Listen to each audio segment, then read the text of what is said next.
I just keep forgetting to give them out. Yeah, thank you.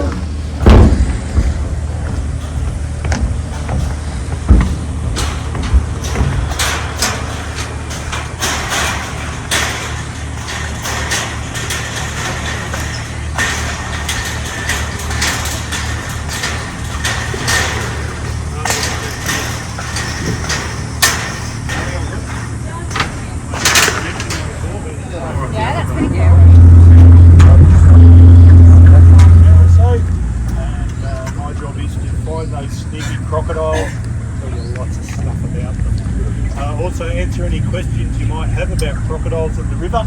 So if you do have questions, please don't be shy, just throw them up there. With me today, I've got my mate Paddy up the front. Good morning, guys. Paddy gets the good bit. He gets to jump the crocodiles, show you a bit of what they're capable of. You got all your fingers? Now, one thing they are capable of, unfortunately, is killing and eating people, which we don't want to see today because it looks pretty bad on Paddy's and my resumes. So there's two very simple rules to prevent that from happening. Number one is please stay seated at all times during the voyage. And number two is please do not stick anything outside the rail. The bigger the prize, demonstrated before, and or do you know how to put a life jacket on? Yeah, it's just like that plane safety brief. Yeah, right. But you wish it to be. But look, honestly, if you end up in the river for the next hour or so, drowning in for at least and putting something bright orange around your neck, it's actually going to be quite counterproductive, as crocodiles are intelligent, curious animals. And one thing that gets their curiosity going every time is bright, out of the ordinary colours that they're describing a life jacket. You're better off not getting in the river. Let's go get in the river. Alright, so that's all the boring safety stuff.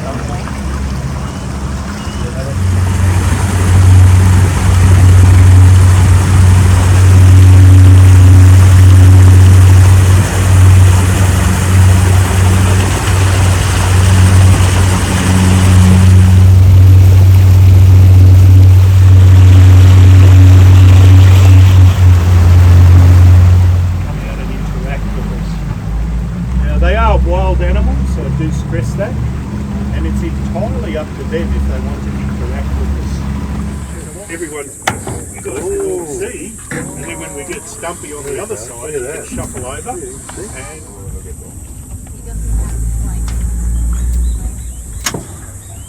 I'm sure there's some of those remote control plastic ones. Oh, yeah, okay, jump in. Let's prove it. No, don't jump. Alright, so Stumpy here, next hour, even though we are in a freshwater environment. So that whole saltwater crocodile name thing, yeah, you can stand up on your knees if you like kneel, so you can see over everyone. So yeah, as I said, Stumpy's a saltwater crocodile, even though we are in fresh water. So that whole saltwater crocodile thing, a bit of a trick name really, probably comes from when they were first observed many years ago. Now, time has proven that to be far from the truth, with about 80% of saltwater crocodiles will never see salt water in their lives and much prefer to live in fresh water. Salt water if they have to, they just much prefer fresh water. And the reason is really quite simple. How many animals do you know go down to the beach each day? Many? How many animals go down to the creek or river? And so that's why crocodiles prefer fresh water. It gives them access. The reasons why he's called Stumpy. So yes, so Stump basically, he's only got one complete leg left. His back left leg is his only complete leg. The other three are in various stages of stump development. Stump's our most aggressive male. He's not our largest male, but he's our third largest male. But he's definitely our most aggressive male. Legs are in various degrees of. Obviously, he liked the name so much, he's decided to run with it, and he's mispaced a few more legs since. Now we don't know who got the first two, but we do know who got the third one. And that was another dominant male called Trevor. Now we know it was Trev because we came in the morning and Stumpy was missing another leg. Oh man. And parading quite proudly up and down the river with. It's pretty easy to join the dots on that. So it looks like one of the girls coming up from there. Now, she's not going to get too close. Well, she might get close, but she's not going to try and take that food off the Stumpy. Or Indo-Pacific, call them by their proper name, is the largest, most aggressive and most widespread out of the There's 25 different species of crocodiles, alligators, caimans, barriers. These are the biggest and crankiest. But if he never gets to the wheel, why does he keep coming and trying? They do like the interaction, I reckon. The more you move around, the more faithful they get. Like, you just leave it like that, they don't look at it and look at you. It's just keeping a boys, on the other hand, they get to about 4.5. Then their growth rate slows down remarkably, but they continue growing their entire lives. So Stumpy, even though he's probably about 70 years old, he's still growing. He will continue to grow until the day he's got. And that's how you end up with monsters like Lolong in the Philippines. When he died in captivity, he was 6.17 metres long and weighed 1,075 kilos. He's the world's largest measured crocodile at this point in time. So to give you a bit of scope on that, he was from about that post there to the boat long and weighed over a tonne. He's what's known as a bloody big crocodile. In the 50s and 60s. Now when they got protected in 19 Queensland and WA were down to about 1,000 each. So they were like this close to being shot to extinction in Australia. And it was all done from small boats. When we're working with a croc, if a fishing tinny does come down the river, our crocs will actually drop in the water, swim off to the bank. Okay, so then... Yeah, they don't like it. They don't like people, they don't like boats. They don't like being out in the daytime. Because they are very intelligent animals. They have a very advanced brain for a reptile. They're able to recognise patterns very quickly and remember the one about falling in the river before. The problem is if we did all end up in the river, Stumpy's going to go for me first. And for the very simple reason that he knows everything about me. He's been watching me for years. He knows my reflexes, he knows my strength. He knows everything about me. He's been watching me for years. So he's going to go, look, I'm going to take the sure thing. Whereas everyone else here, he doesn't know you. So he's like, oh, there's an element of doubt. So, I mean, the only thing that might save me is we have a couple of young folk here. So the question is, does anybody else have a boat licence? So we can get back. No, not to end up in the water. Because it is one of the most horrendous things you're ever going to see. For instance, Stumpy, towards the end of last year, he killed and ate a 2.5 metre crocodile. And then back in January this year, he got a nice big bush pig off the bank. So, and yeah, look, everyone goes, oh yeah, I wish I could see that. And then when they see it, they go, I wish I could see that. That was really horrible. Stump, go for the boat, brother. How does he go on land? Very good. Yeah. It's had all their power comes from their tails. Yeah. Their tails make up about 50% of their body length and are enormously powerful. In fact, Stumpy here, he can reach speeds of up to about 26 kilometres an hour in the water. Any guesses on our Olympic swimmers? About 9.5. So Stump's nearly 3 times the speed. He can go from a step in under a second. So he can be moving at 6 metres a second in under a second. So that's his whole body length and another metre. Out of the water, under a second. Bang. So probably painting a pretty scary picture, eh? It gets worse. It gets a lot worse. Stumpy here, he can hold his breath for up to 4 hours. And there'll be no bubbles to give it away. Just in case you were thinking, oh yeah, I'll see the bubbles. There won't be. He only needs knee-deep water to be completely hidden from view. And he also doesn't even need to see you to know where you are. Crocodiles' bodies are covered in scales that can sense vibration and pressure change up to a 2-metre away in water and up to 50 to 60 metres away on land. So if you're walking towards the riverbank and Stump's without even having to move. So you can see why they are the ultimate ambient predators. They've got it all going basically. Having a Stump. I'm a female, so it's the opposite of Darwin nightclubs. Or at least when I was a young bloke, I'm sure not much has changed. And that's not counting crocodiles under 2 metres. If you look at the croc under 2 metres, it has a 1% chance of growing to adulthood. So they don't bother counting it. Yeah. Yep. When they're very young, when they're hatchlings, everything eats them. But once they get to about sort of 20-25 centimetres, it's only other crocodiles. And I've seen crocodiles as small as about 50 centimetres catching 20-25 centimetre ones and eating them. I mean, it starts from a very early age. And even Stumpy, like I said, he got one about 2.5 metres last year. Water too long. How long is The girls? The girls only probably about 2.5 hours. Left to see. Probably about 2 the girl. Yeah, I'm guessing it's 2.5 hours.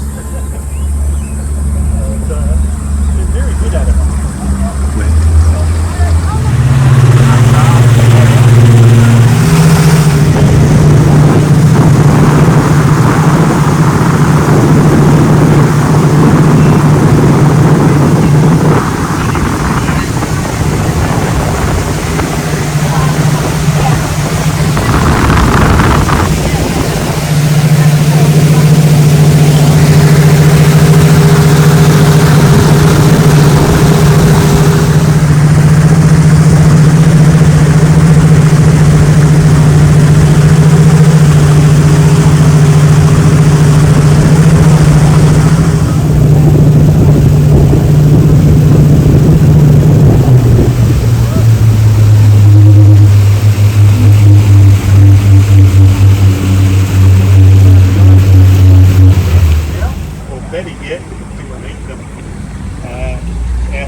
The girls to live in his area because the girls come in handy at mating season. Now the girls also are very territorial, but they tend to hang around where they've nested before. Even if it's not nesting season, that leads up to where she's been working on her nest. It sticks its head up, and you may have looked in their eyeball. It's quite annoying. I mean, if you've been bitten by a marsh fly or a horsefly, you've probably got a bit of an idea how much it stings. Imagine if that was biting the inside of your nose or your eyelid or your eye. Horrible stuff. No, she's not wearing the mud hat. A little bit of a one. So what often happens this time of year is our crocs will actually just basically burrow their heads into the mud, cover their heads with mud. So when they do stick them out, just got a little bit going still. It basically provides a protective layer against the marsh flies, horse flies, whatever you want to call them. Now, just to prove I'm not making these names up, if we do get Candy to jump, you might notice under her left chin, she's got a little skin tag, just to prove that I'm not making these names up as I go. And I would go as far to say Candy is probably one of our crankier girls. She does seem very aggressive towards the other girls. Even ones that are bigger than her, she still seems to be a bit pushy with them. Do you see that often? Obviously you've been doing it. Trying to go, oh look, hey, I want a bit of that. Yeah. But Mama's a bit bigger and she's probably about the same level of aggression as Candy. So Mama gave her a quick couple of headbutts and Candy was like, oh yeah, okay, fair enough, it's yours. And when they headbutt, they do it side on. So they'll lay in the middle beside each other parallel and they'll swing their heads in towards each other. And if you've got the reptile word for carrying eggs, Right.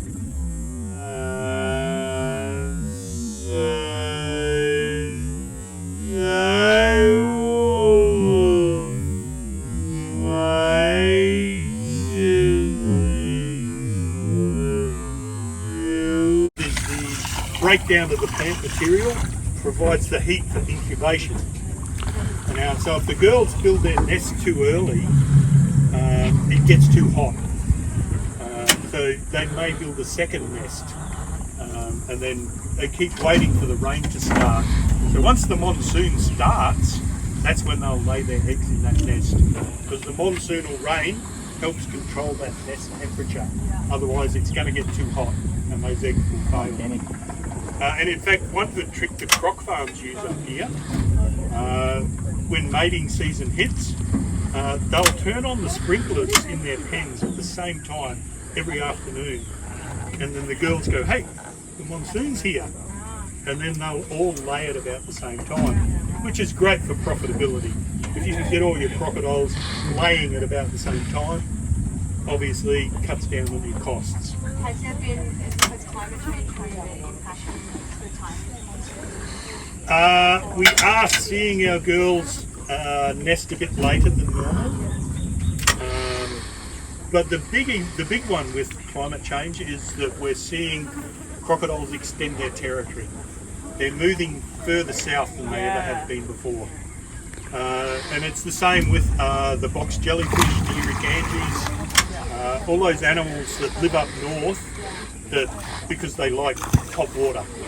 So as the water heats up further south, they're all moving south. So get in a good mood. She's in a really good mood. If she's not, well, that's our Candy. And as I said, you know, they're wild animals. They pretty much do what they want, not what we want. Come on, Candy. Stumpy had such a meaty head. Pardon? Oh, Stumpy's head is like a meaty. Yeah. Well, Candy's, as I said, nearly fully grown. She's about 2.8, 2.9. But you can see the massive difference between the boys and the girls. And as I said, Stumpy is still growing. And that's the thing with the girls, you know, when they mate, they run that risk. Because most of the boys are at least 2 metres or more bigger than her, 3 to 4 times her weight. But having said that, Stumpy does have a bit of a soft spot for Candy. I've seen Candy get away with some stuff. Does seem to have a soft spot. The biggest girl we work with is called Digger. She's about 3.2 metres, which is very big for a girl. As I said, they only grow to about 3 metres. Digger's very big for a girl. We saw Digger last time. Did you? Did she have the crooked smile? Because Digger's top and bottom jaw don't line up properly. Because Stumpy tried to kill and eat her once a few years ago. And Digger didn't want to be killed and eaten. But she managed to get away from Stumpy, but he nearly ripped her bottom jaw off in the process. So her top and bottom jaw don't line up properly anymore. She's got a lot of wonky teeth as well. She's like the girl in the Maroon 5 song. Look for the girl with the broken smile. That's our Digger. Come on, Candy. I'm running out of patience, sweetie.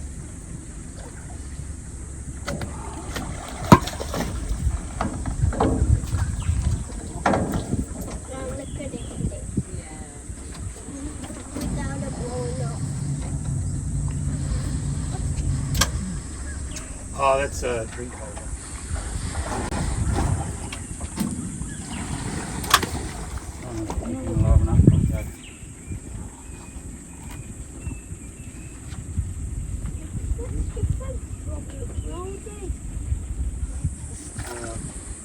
It's easier just to come and get another dip.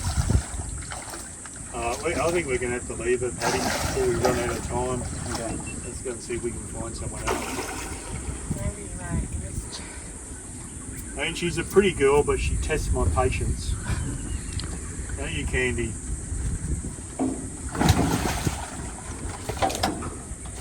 Yay. That's it. That's all you're getting.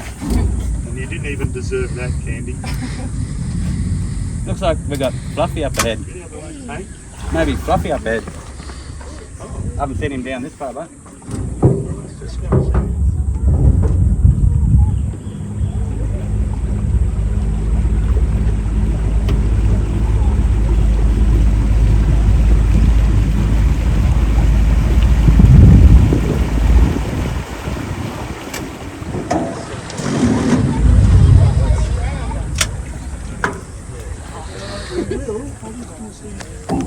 There's a bully right there. Fluffy, come on. Way out of your territory, Buff. So, when we call it jumping, it's nothing of the sort. It's just, that's a fancy name for marketing. What they're doing is actually they need to get their head upright, drop their body and tail underneath them, and swim vertically. So they're trying to push. Hey! Candy was trying to push 250 kilos out of the water. Who did we see before that? Stumpy. He's trying to push 750 kilos out of the water.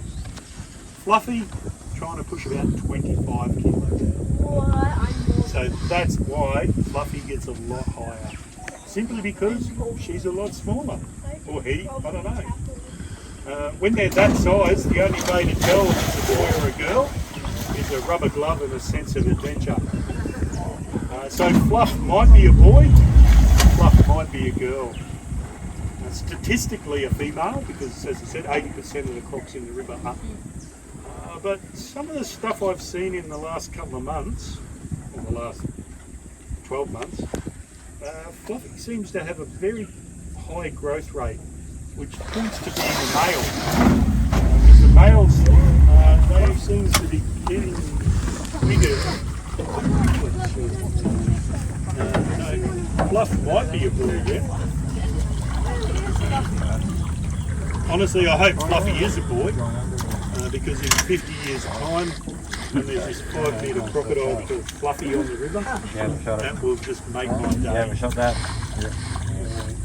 You know, you can have all these tough names like Brutus, Dominator, but you know, they don't need tough names. They need cute names. They don't need tough